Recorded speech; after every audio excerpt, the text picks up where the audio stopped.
Hi friends, నేను episode చూశారు కదా, మీకు ఎలా అనిపించింది? ఆల్రెడీ మన నామినేషన్ చెప్పుకున్నాము. ఎలా అనిపించింది? ఆయిష తనుజని టార్గెట్ చేయడం కరెక్టేనా? ఒకవేళ ఆయిష తనుజ ఫ్యాన్ బేస్ ఫాలోయింగ్ బాగుంది కాబట్టి తనుజతో గొడవ పెట్టుకొని ఫేమస్ అవ్వాలనుకుంటుందా? మళ్ళీ ఈరోజు కూడా రీతుతోటి 2 గంటల సేపు ఫైట్ అంట.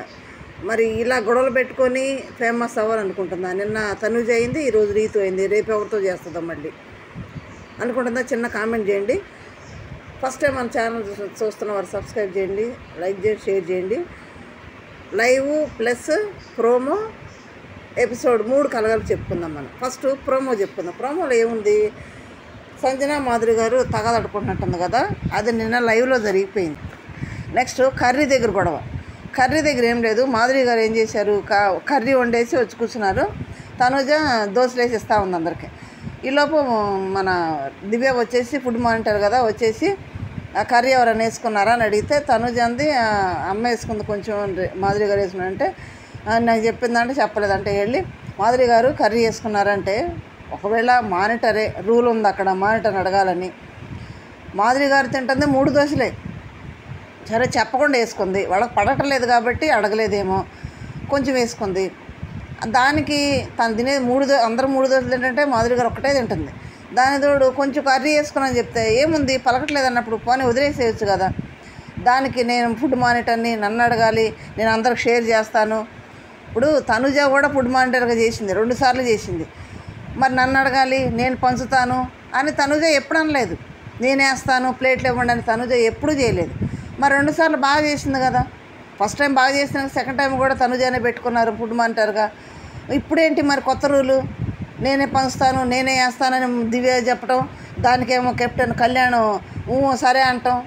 అదే ఎట్లా ఉందంటే ఫుడ్ దగ్గర కూడా అంత ఇబ్బంది. అక్కడ ఫుడ్ తక్కువే ఉంటుంది కరెక్టే, కానీ తను ఎంత వేసుకుంటుంది అనేది ఇప్పుడు అక్కడ అందరూ తెలుసు. మాధురి గారు కొంచెం తింటుందని వాళ్ళే చెప్తున్నారు, 1 దోశ తింటుందని వాళ్ళే చెప్తున్నారు. అటువంటిప్పుడు ఎంత వేసుకుంటుంది? తనేమంటుంది నేను కొంచెం వేసుకున్నామంటే పెద్దగా అరవకుండా అంటది ఏంది?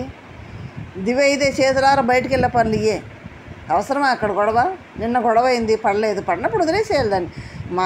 తనుజ చెప్పింది కదా కొంచెం వేసుకుంది దివ్య గారు అని, చెప్పినప్పుడు మాధురి గారు వేసుకుందని చెప్పింది కదా, వదిలేసేయాలి. ఇక దాన్ని పెద్దది చేసి గొంతు పెంచేసి రూల్ ఉంది నేను పెడితేనే వేయాలి, నేను భాగాలు చేస్తాను, ఇది కరెక్ట్ కాదు. అక్కడ లేనిపోయింది అనవసరం గొడవలు పెట్టుకోవడం, అక్కడ అనవసరం గొడవలు పెట్టుకొని అనవసరం తను బ్యాడ్ చేసుకోవడం. అక్కడ ఇప్పుడు ఒకళ్ళొకళ్ళు కంటెంట్లు బాండింగ్లు పెట్టుకుంటూ ఉన్నారు. ఈ బాండింగ్లు ఎందుకు తనని అవసరం ఆ ప్రోమోలో? ఇక నోరు పెద్ద అయిపోయి అన్న అన్నట్టు మాధురి గారు మర్చిపోయినట్టుంది. చెల్ల అన్న అంటది కదా, అన్నని సరదా మర్చిపోయిపోయి దాని అక్కడ గొడవ పెంచేసుకొని వాళ్ళు. తనేమో అన్న అన్న నాన్న నాన్న అంటే నాన్నని దివ్య అందం, తనుజ అంటది మర్చిపోయినట్టుంది మాధురి గారు. అన్న అనుకున్న తర్వాత అంటది అరే అన్న అంటది కదా మర్చిపోయాను నేను అని అంటది.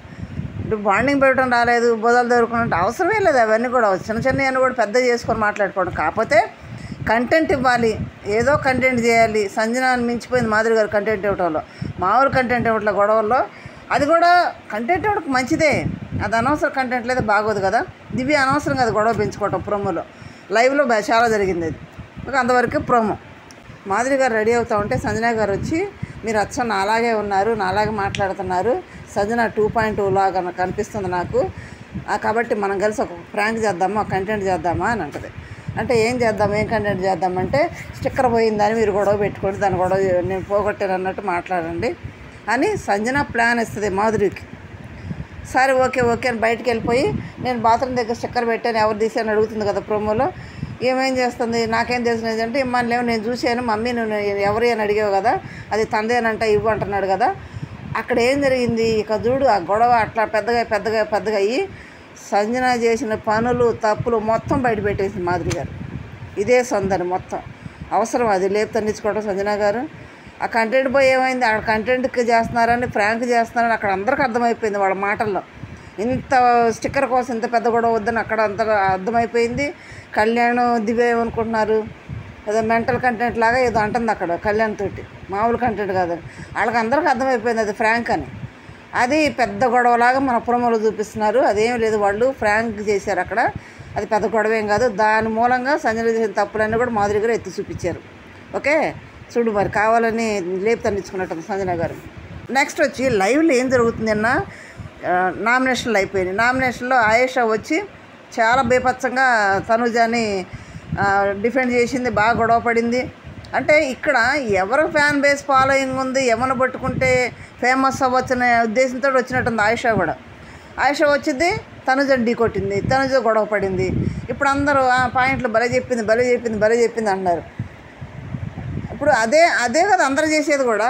ఎవరు ఫ్యాన్ బేస్ ఫాలోయింగ్ ఎక్కువ ఉంది వాళ్ళని పట్టుకొని హౌస్లో కొన్ని రోజులు ఉండొచ్చనే కదా వచ్చేది. దివ్య కూడా అందుకే వచ్చింది, భరణి కానీ పట్టుకుంది. వీళ్ళు చేసేది అదే, వాళ్ళు చేసేది అదే చేస్తున్నారు కదా. నెక్స్ట్ ఈరోజు రీతుతో గొడవ. నేను ఏమంటుంది నామినేషన్లో, మీరు కనుక బాండింగ్స్ కట్ చేసుకోకపోతే నేనే కట్ చేస్తానంది. మొదలుపెట్టింది. నేను లైవ్లో ఏం జరుగుతుంది, డెమాన్ వదిలిపెడతలేదు ఆయేషా.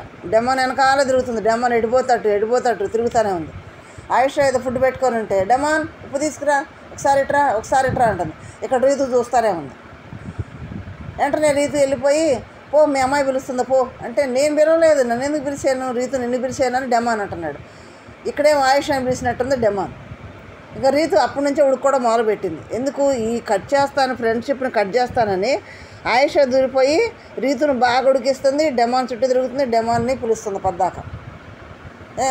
తర్వాత ఆ మ్యాటర్ తీసుకొని వచ్చి తనుజ అందంట, చూడు ఆయేషా డెమాన్ చుట్టూ తిరుగుతుంది, డెమాన్ని తగిలిస్తుందని తనుజ వచ్చి రీతుతో చెప్పిందంట. ఆల్రెడీ రీతు చూస్తుంది, చెప్పిందంట. ఆ విషయం ఇమ్మానుయేల్తో డిస్కస్ చేస్తుంది రీతు వచ్చి. ఏమని, ఎట్లా ఆయేషా ఎట్లా చేస్తుందంట, తనుజ కూడా అంటుంది నాతోటి, నాకు కూడా అర్థమైంది అంటే ఇమ్మానుయేల్ అంటాడు, అదే తప్పు, అదే అమ్మాయి చేసే తప్పు. ఎవరు, తనుజ. అది తెలిసినప్పుడు వెంటనే అడగొచ్చు కదా, అసలు స్టాండ్ తీసుకోదు, అడగదు, ఇట్లా చెప్తా ఉంటుంది. అదే అమ్మాయి చేసి తప్పు అంటాడు ఇమ్మానుయేల్. ఎవరి విషయం అది, రీతుకు సంబంధించిన విషయం. రీతుకు చెప్పింది రీతు అడుక్కోవాలి డెమాన్ గురించి. తనుజకి ఏం పని అడగడానికి? వెళ్ళి నువ్వు రీతు డెమాను బాండింగ్లో ఉన్నారు, నువ్వెందుకు వస్తున్నావని ఆయేషాని అడిగితే ఆయేషా ఏమంటుంది, నీకెందుకు అందా తనుజని? ఏం మాట్లాడతాను ఇమ్మానుయేల్ చాలా సేఫ్ గేమ్ ఆడుతున్నాడు, చాలా సేఫ్ గేమ్. ఇక్కడ మాట్లాడాడు, ఇక్కడ రీతుని ఎచ్చగొట్టాడు తనుజ మీద. మళ్ళీ అక్కడికి వెళ్ళి ఆయేషా నామినేషన్ అయిపోగానే ఆయేషా కూర్చొని ఉంటే ఆయేషా దగ్గరికి వెళ్ళి, అబ్బా భలే చెప్పే పాయింట్లు, సూపర్గా చెప్పేవి, అసలు నాకు చప్పట్లో కొట్టాలనిపించింది. అక్కడ తనుజకి తగ్గట్టే పాయింట్లు చెప్పావు, కరెక్ట్ పాయింట్లు చెప్పావు, అన్నీ తనుజయే అన్నీ ఆయేషాని పొగుడుతున్నాడు. ఆయేషా అవును కదా, మరి ఇప్పుడు నేను కూడా ఉంటాను ఇక్కడ, రేపు నేను తనుజనే ఆడతాము, అప్పుడు అందరు తనుజ హెల్ప్ చేస్తే నేను ఓడిపోతాను కదా, అందుకని బాండ్ని కట్ చేస్తున్నాను, అందుకని చెప్పానని ఆయేషా అంటుంది. అసలు ఇక్కడ ఏం మెచ్చుకుంటున్నాడు ఆయేషాని? మెచ్చుకున్నాడా? అక్కడ ఏమన్నాడు, తనుజ మా నాన్న నాకు సపోర్ట్ చేస్తాడు, ఇంకెవరు చేయరనంటే బాధపడ్డాడు. నేను హెల్ప్ చేస్తే నన్ను మాట కూడా అనలేదు, వాళ్ళ నాన్న హెల్ప్ చేస్తాడంటే తనుజ కానీ బాధపడ్డాడు. మరి ఎక్కడికొచ్చేమో తనుజ ఎలిమినేట్ చేయడానికి చెప్పిన రీజన్లో పొగుడుతున్నాడు ఇక్కడ.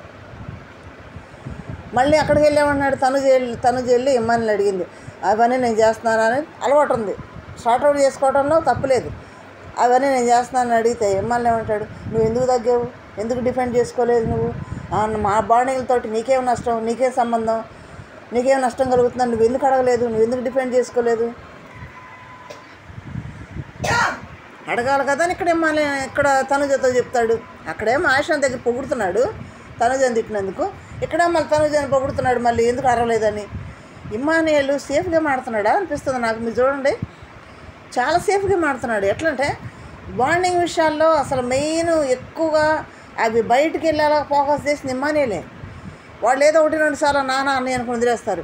ఇది పద్దాకా వాళ్ళ స్కిట్లో కానీ లేదంటే ఏదైనా కామెడీ చేసే దాంట్లో కానీ, మా మామగారు భరణి మామ మీ కూతురు మాట్లాడట్లేదని, లేకపోతే మీ నాన్న మాట్లాడట్లేదని, ఇట్లా ఎక్కువగా అవి బయట ఫోకస్ అయ్యే విధంగా ఆ బాండింగ్ని పదే అని ఇమ్మానుయేల్ దాటిని ఎక్కువ చేశాడు. ఆ బాండింగ్ని ఎక్కువ డెవలప్ చేసిందే ఇమ్మానుయేల్. మరి ఇక్కడ సేఫ్ గేమా కాదా ఇది? తర్వాత వాళ్ళ మమ్మీతో ఉంటున్నాడు, సంజనాతో ఉంటున్నాడు, మరి బాండింగ్ ఉంటున్నాడు.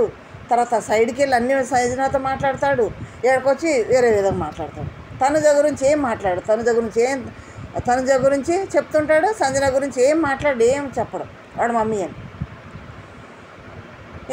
నెక్స్ట్ వచ్చి అక్కడికి వెళ్ళి మన అసలు ఇమ్మానుయేల్ని నామినేషన్లో తీసుకురావాలని సాయి శ్రీనివాస్ టార్గెట్. లైవ్లో ఏమంటున్నాడు, సాయి శ్రీనివాస్, గౌరవ్, భరణి గారు, దివ్య నలుగురు కూర్చొని ఏం మాట్లాడుతున్నాడు అంటే, అసలు నేను బాల్ తీసుకున్నది నా టార్గెట్ వేరండి, నా మైండ్లో ఉన్న పర్సన్ వేరు, ఆ పర్సన్ తీద్దామంటే ఆయిషా వచ్చి తీసుకుని వెళ్ళి తనుజ నామినేట్ చేసింది అని చెప్తున్నాడు. ఇక్కడ మళ్ళీ రమ్య ఏముంటుంది, రమ్యను రమ్య సాయి శ్రీనివాస్ కూర్చున్నారు. రమ్య ఏమందంటే వీళ్ళందరూ కలిసి రాముని సుమని టార్గెట్ చేశారు హౌస్ అందరూ కూడా, వాళ్ళిద్దరిని ఎప్పుడు చూసినా నామినేట్ చేస్తారు వీళ్ళు అని అంటుంది.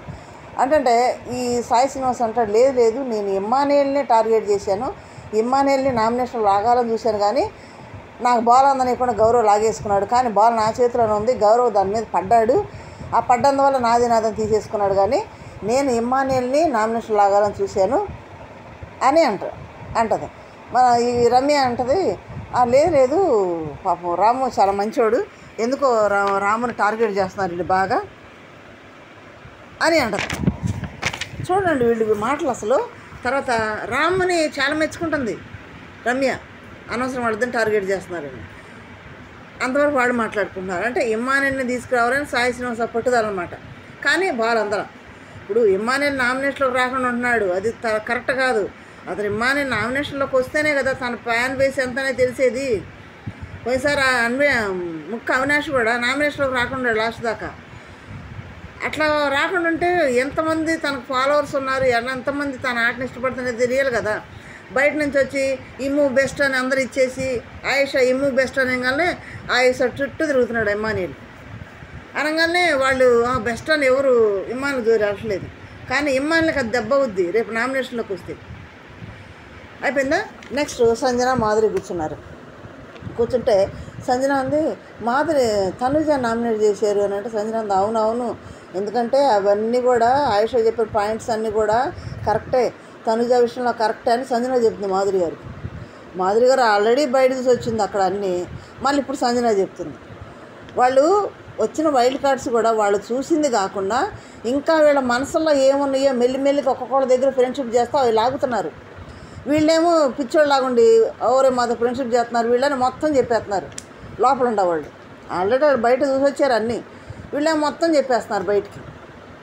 సంజన చెప్తుంది తనుజకి తగ్గట్టే చెప్పింది అన్నీ, తనుజ దగ్గర పాయింట్లని అంతే అంటే లేదే తనుజ చాలా మంచి పిల్లగా కనిపిస్తుంది నాకు అని మాధురి అంటారు. సో లేదు యాక్టింగ్ చేస్తుంది, మేము యాక్టర్సం కదా మాకు అర్థమైపోతుంది, ఇట్లా కురుక్కొని యాక్టింగ్ చేయగానే నాకు అర్థమైపోతుంది యాక్టింగ్ అంతా అని తనుజ మీద చెప్తుంది మాధురి గారికి. ఎట్లా చూడు గుడ్డు వచ్చి పెళ్ళెక్కిరిచినట్టుంది. మాధురి గారికి అన్నీ తెలుసు, సంజన ఏం చెప్తుందా అని వింటుంది, చెప్పొచ్చు అలాగా. అది అయిపోయింది. ఇక్కడ మళ్ళీ రమ్య ఏమంటుంది,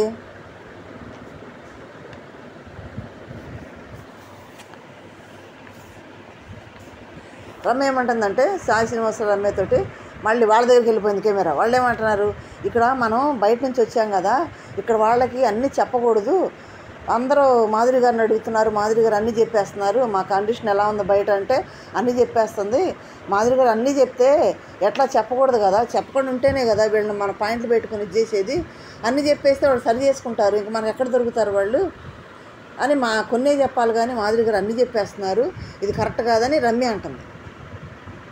చూడండి రమ్య చాలా తెలివైంది, కానీ ఇక్కడ వాళ్ళు చెప్పే వాళ్ళకు కూడా కోఆర్డినేషన్ లేదు.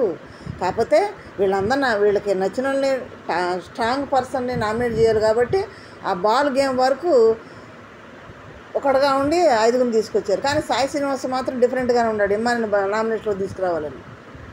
ఇంత జరుగుతుంది నామినేషన్లో లైవ్లో చాలా ఘోరంగా.